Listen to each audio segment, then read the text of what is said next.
be by myself. And when I did, it was like things just start coming to me instead of me trying to grab for the things. And then I was like, oh, this is it. This is I feel like it's a gift and a curse. And I say that because most of the time when you see somebody that's an artist, you're like, oh my God, I admire them so much. It's a gift and a curse because you can create things, but the problem is finding a way to get paid off of what you love. And my name is Latita Myers, and I am an artist, and I mean in every way. In art, in clothes, lifestyle, anything you could think of art, that's me. I'm the definition. All right. So, how long have you been into the art life? I've been drawing since I was 5. I used to doodle. I used to draw a lot. I never painted when I was younger, but I always used to just draw a lot. Okay. All right. So, what made you get into the painting?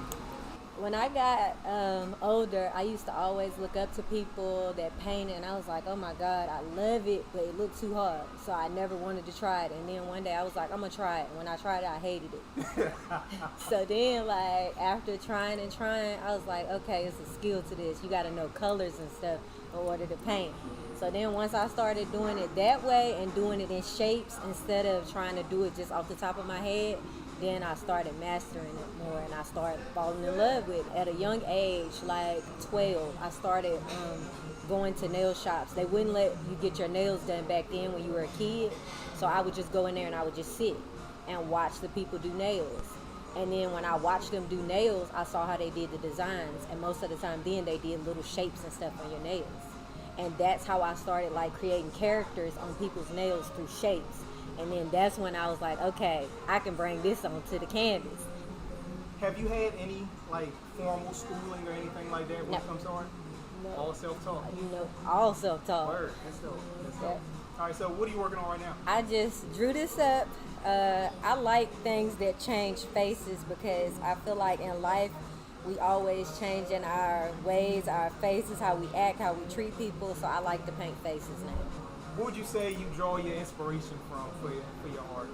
It could come from how I'm feeling that day. If somebody make me mad or piss me off, I'll go and I'll paint something real mean, and then I'll tell a friend or somebody, I'll be like, the name of it is blah, blah, blah, and they be like, please do not call it that. And then I have to go back and figure out another name, but I do it from emotion. All right, let's talk about your fashion. I see you over here, you styling over here. How long have you been into fashion? All my life too. Yeah. I always loved fashion. Like recently I've got into trying to style other people because I'm a thrifter. And when I lived in California, I started going to like Goodwills and thrift stores, and I started reselling on eBay. I started making money. I'm like, okay, I might know something. And the more I did it, the more I would find pieces that other people couldn't find. So now I'm trying to get into the business of styling people and helping them out so that they don't have to do it. Okay, how's that going? It's going good, but I just need to let people know that I don't just style myself. I can style you too. Because you do like home interior type of stuff too, right? Yeah, I do the epoxy on tables. Actually, here I got tables here that I did. Yeah, and I've done a floor before, epoxy of the floor, and I've done on countertops and some benches in a sneaker store. Okay. Well, Yep. That's dope. What word of advice would you give to anyone trying to like tap into the art world? I feel like it's a gift and a curse. And I say that because most of the time when you see somebody that's an artist, you're like, oh my God, I admire them so much. It's a gift and a curse because you can create things, but the problem is finding a way to get paid off of what you love. And it's like, okay, I can go to the grocery store, but I can't get paid off of going to the grocery store doing art. Like, where's your field? You don't know where to go, and it's like you're an outsider. So it can be a gift and a curse. How would you recommend someone find their lane to monetize their art? They got to be by themselves a lot, and they got to figure out who they are. And then go, whenever you find out who you are, everything will start coming to you naturally.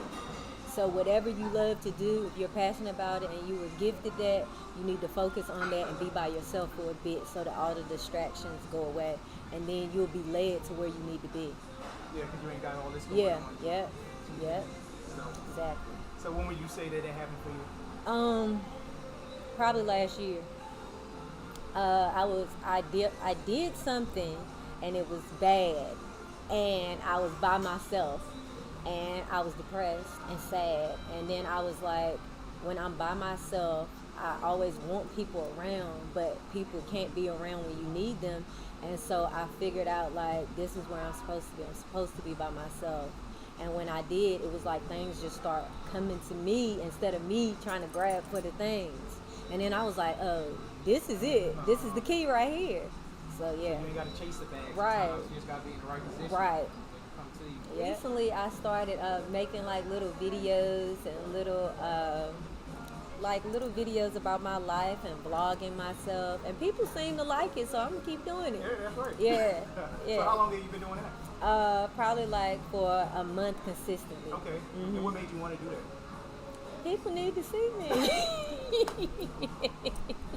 No, I started doing it because I don't have a lot of friends. And when I would like go on YouTube or I would go on Instagram and stuff and I would talk to the camera, it felt like I was talking to friends because I talk to myself all the time. And so when I started just videoing it, it was like I felt like I was talking to people. And so I was like, I'm going to keep doing it because I like it. Anything else in particular that you want to touch on? I guess just the journey of finding myself. I'll talk about that. All right, like let's go there. it was a long journey. Felt like it really started about 2 years ago.